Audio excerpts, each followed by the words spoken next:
к нам в гости и на нашу конференцию прибыл глава Украинской Рады Руслан Стефанчук. Прошу поприветствовать нашего нового гостя.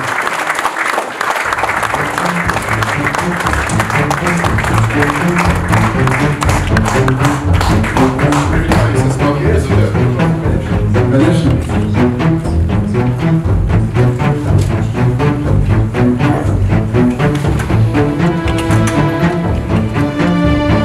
Я очень благодарен всем, кто сегодня принимает участие в этой конференции. Это очень важное событие. Но я хочу отметить одну вещь. Как бы и какую тему мы не затрагивали в любой международной конференции, все заключается и заканчивается и начинается войной между Украиной и Россией, российской агрессией. И поэтому даже те вопросы, которые вы ставили относительно Кавказа, вообще всеобщего кавказского движения, НАТО, и мы так обозначили, но все равно сегодня все будущее не только украинского народа и народов Кавказа и других колонизированных народов, судьба всего человечества, цивилизованного человечества решается здесь, в Украине. И поэтому для нас, для чеченцев, с самого начала, с 2014 года, когда совершена была первая российская агрессия, это были не пустыми словами солидарность с Украиной. Мы обеспечивали и старались обеспечивать свое будущее. И сегодня вы должны понимать, каждый, кто сегодня защищает Украину, чеченцы, французы, англичане, азербайджанцы, они в первую очередь защищают себя. Себя и свое будущее, и будущее своих детей и потомков. И поэтому очень важно, все, что происходит сегодня в Украине, мы должны быть не просто сопричастны к этому, мы должны активно помогать и способствовать вооруженным силам Украины, которые здесь сегодня отражают российскую агрессию и борются за будущее цивилизованного мира. Поэтому НАТО, не НАТО, вот Украина есть и НАТО, и структура, которая может обеспечить гарантии и стабильность международному сообществу. Один раз чеченцы всему миру дали шанс на самом деле. В 1994 году, когда мы приняли весь удар на себя, и мы положили 300 тысяч населения гражданского, вдумайтесь в цифру, миллионная нация, по 30%, 42 тысячи детей, которые стали калеками и были убиты из этого числа. И вот поэтому наш опыт говорит нам о том, что если мы сегодня будем надеяться на что-то, и что можно какими-то переговорами, перемириями, можно остановить российскую агрессию, это будет величайшее заблуждение. Пока сохраняется эта страна в этих границах и с ее имперской идеологией, никакого будущего и стратегической безопасности международного сообщества просто надо забыть. Это обманывать себя, ничего более. Перемирие сегодня с Россией – это отложенная война на более жестких условиях. И, конечно же, сегодня мы понимаем, что происходит. И касаемо сегодня Украины и украинского народа. Да? Сегодня и мой друг, президент пан Ющенко и Михайло, все ответили один момент, что происходило с Украиной, и в какие годы, и что мы делали. Нужно дать четкую правовую оценку и оценку всему, что происходило. Первый президент Кравчук, что бы ни было, создал украинское государство.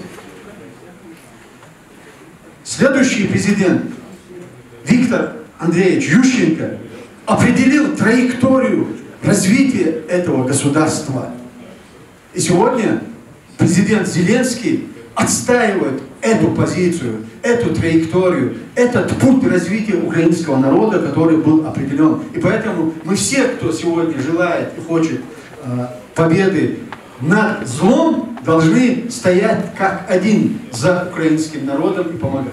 И теперь касаемо нас, потому что время очень сжатое. Я хочу сказать еще, Украина, первое, во время нашей войны, украинцы пришли к нам на помощь. Их было мало, но они были. Мы очень благодарны. Чеченцы ответили тем же в 2014 году. Первыми, кто появился в поддержку украинцев, это были чеченцы. И также в международных делах и в отношении нашего статуса, политического статуса, Именно Украина и украинские депутаты заявили о том, что Чечня оккупированная территория, тем самым признав факт нашей независимости. Мы вам признательны и благодарны. Но, я скажу но, потому что здесь сотни людей, которые не зашли, не пришли, которые находятся на позиции, они имеют огромную проблему с идентификацией. Наши паспорта. Если вы сделали первый шаг, признали нас как нацию, которая находится под оккупацией, признайте наши паспорта. В 22 году, когда мы прибыли сюда, с нашими бойцами заключали контракты на основе наших паспортов, потому что враг стоял под Киевом. И тогда было неважно, кого мы представляем, Ичкерию или что-то. Но как только немного ситуация сгладилась, сегодня наших бойцов, наших сторонников, которые едут в Украину, из-за двух слов, которые у них стоят в паспорте РФ, часами держат на границе. 17 часов автобус с членами Государственного комитета деоккупации стоял на границе. Я просто вынужден об этом сказать, потому что вы здесь, и вы можете принять решение. Поэтому я заканчиваю свое выступление, потому что вы узнаете, почему я закончил сейчас. Олег, всего доброго. Всем спасибо. Слава Всевышнему. Победу Украины, свободу Кавказа.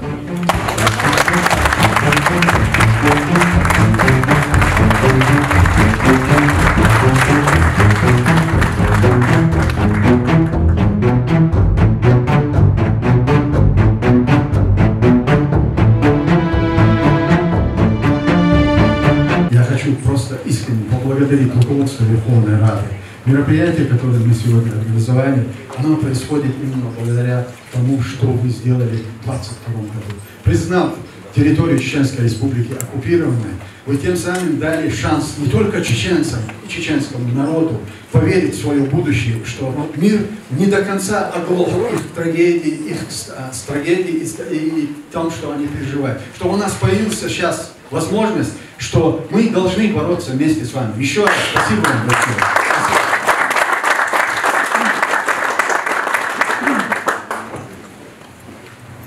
Прем'єр-міністре, шановні друзі, пане президенте, шановні колеги.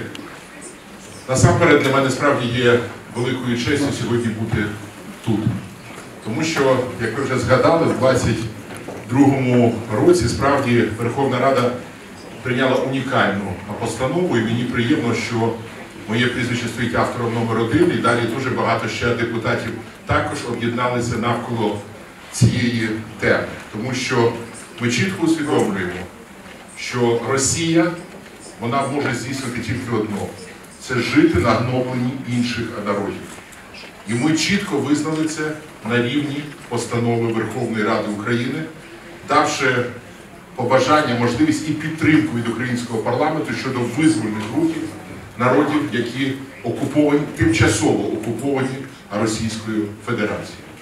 Окремо ми прийняли також і дуже багато інших справедливих рішень. Наприклад, коли я був на засіданні Великої Сімки в Японії, перед цим ми прийняли історичне рішення українського парламенту щодо долі Японських островів, які чомусь Росія також вважала своїми. Зараз у нас на розгляді ще низка закликів Верховної Ради щодо всіх народів Російської Федерації зняти з себе гніт, який споконвічно Росія підживлювала свою агресію і те, що вона здійснює до сих пір. Тому що війна, гніт, пораблення – це єдині речі, за рахунок чого Російська Федерація може жити. Тому для мене сьогодні велика честь, що я можу знаходитись тут, від імені Української Верховної Ради відзвітувати про те, що ми зробили для дуже багатьох народів, які прагнуть визволення і своєї долі. Окремо я дивлюся на голову Меджлісу, і ви знаєте, скільки ми робимо для того, щоб Крим повернувся до України. Наприклад, цього року ми вже будемо проводити 4-ті парламентські зібрання по Кримській платформі. Цього року ми будемо проводити в Стокгольмі. І вже домовились на наступний рік, воно буде проходити у Лондоні. Але я вірю, що буде той день, коли воно буде проходити і в Криму. Тому що для нас це дуже важливі речі.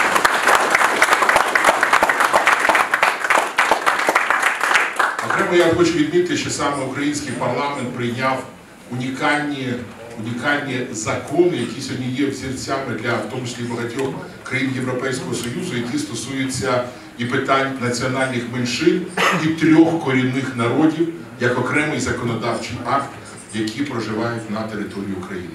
Тобто ми, як український парламент, засвідчуємо своє велике і поважливе ставлення до всіх народів, які існують і які борються за своє майбутнє. Тому що сьогодні Україна вимушена знаходитись на вістрі цієї боротьби.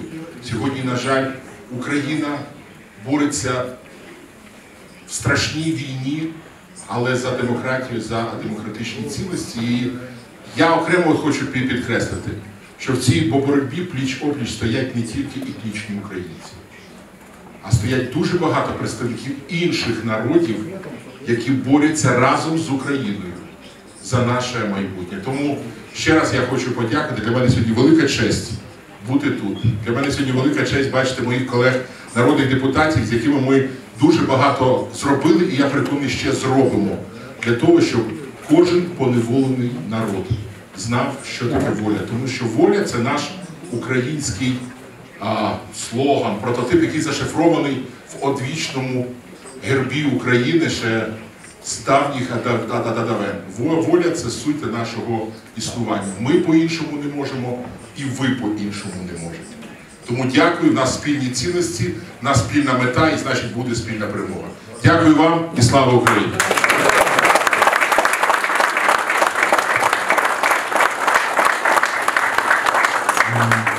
Также я имею честь сегодня вручить высшую государственную награду главе Украинской Рады Руслану Стефанчуку. Постановление номер 38 от 30 октября 2025 года. Бисмиллахир-рахманир-рахим. Постановление. Немалый вклад внес председатель Верховной Рады Украины Руслан Стефанчук в развитие международно-правовых инициатив, направленных на осуждение колониальной политики и актов геноцида, совершаемых Российской Федерацией против коренных и колонизированных народов. Под руководством Руслана Стефанчука Верховная Рада Украины приняла ряд исторических решений, имеющих принципиальное значение для защиты прав народов, пострадавших от российской колониальной имперской политики.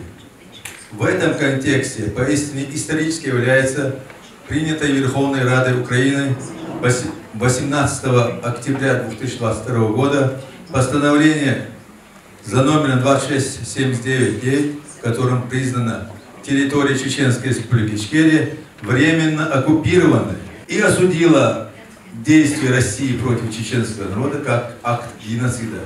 Выразила поддержку права чеченскому народу на самоопределение и восстановление своей государственности. Это постановление стало первым официальным актом национального парламента, открыто признавшим колониальный и геноцидный характер российской политики в отношении чеченского народа на современном этапе и явилось важным прецедентом для других парламентов демократических стран.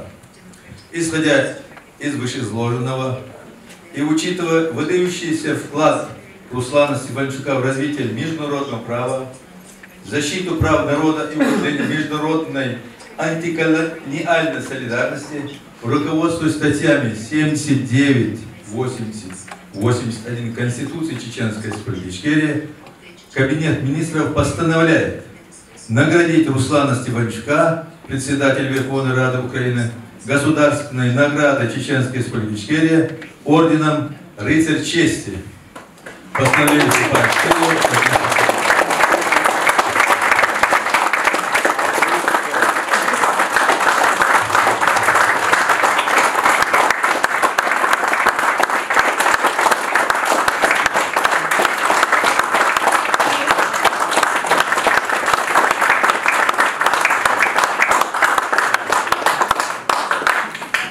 Хочу щиро подякувати. Ця нагорода є для мене великою честю, але я дуже хочу цю честь розділити з народними депутатами України, які підтримали, з усім українським парламентом і усім українським народом, який сьогодні так само поділяє всі ті перестороги і переживання і буде робити і далі.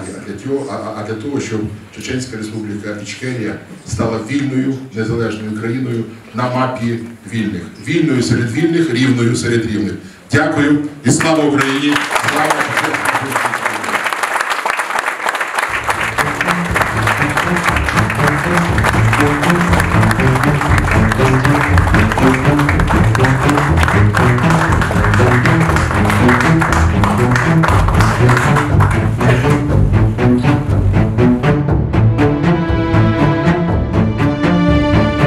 за развитие дружественных отношений Чеченской Республики Ичкерия и Украины, за деятельное участие в совместном мероприятии, проводимом правительством Чеченской Республики Ичкерия, руководствуясь статьями 79, 80 и 81 Конституции Чеченской Республики Ичкерия, Кабинет министров постановляет наградить Михаила Подоляк, советника руководителя Офиса президента Украины, государственной наградой Чеченской Республики Ичкерия орденом Я. Я переводится как достойный.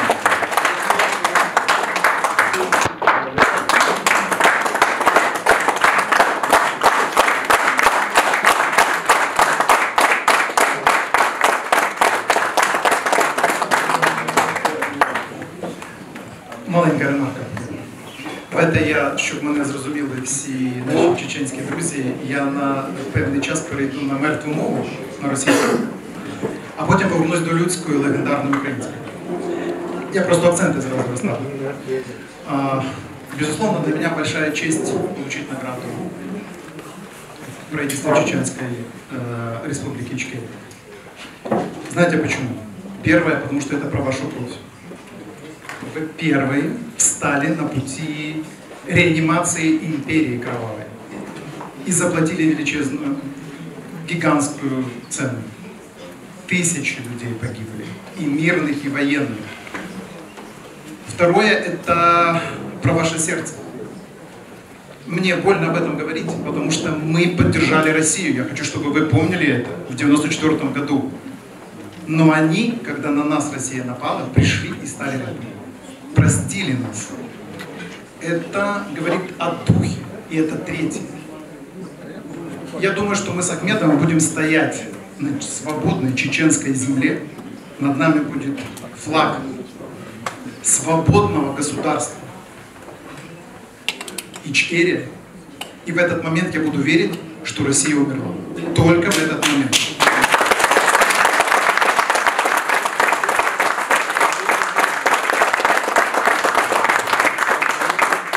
Тепер повернусь до правильної мови. Я хочу, щоб ви зрозуміли, російська вмерла, є тільки українська. За Україну, за героїв і за те, що ми точно в цю війну не програємо. І, до речі, ремарки. Ярослав, немає ніякої демократичної Росії, ніколи не буде. Росія не може бути демократичною, це зовсім інші принципи. Атоми. Російська мова не використовується навіть в Росії. Вони її не знають. Вони інтелектуально достатньо слабкі. Просто треба підштовхнути, щоб вони зникли за обрієм історії.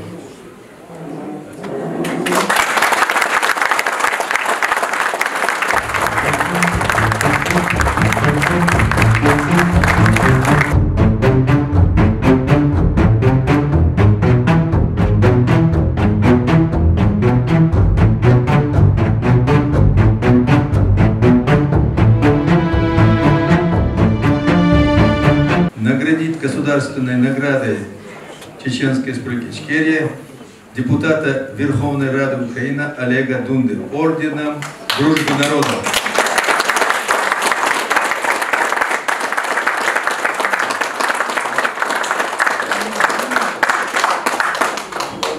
Дуже дякую, Ахмеде, але я вважаю, що це авансом. Авансом на майбутнє.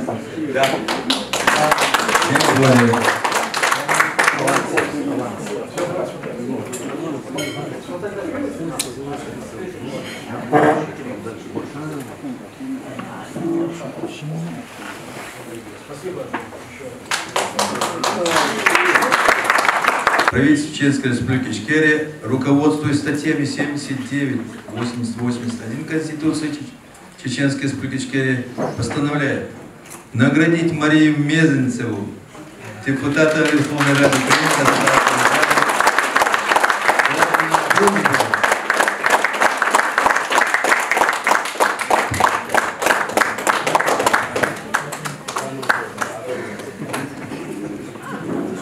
Це велика честь.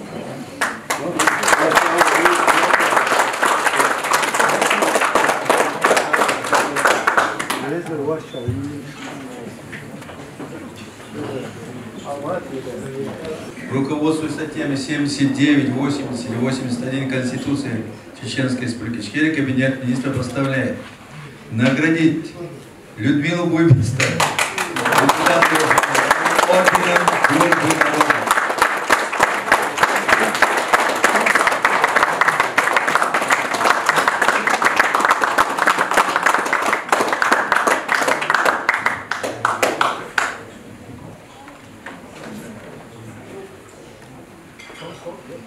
Правительство постановляет наградить Ярослава Юрчишина, депутата Верховной Рады Украины, орденом Ома Доттова. Дружба.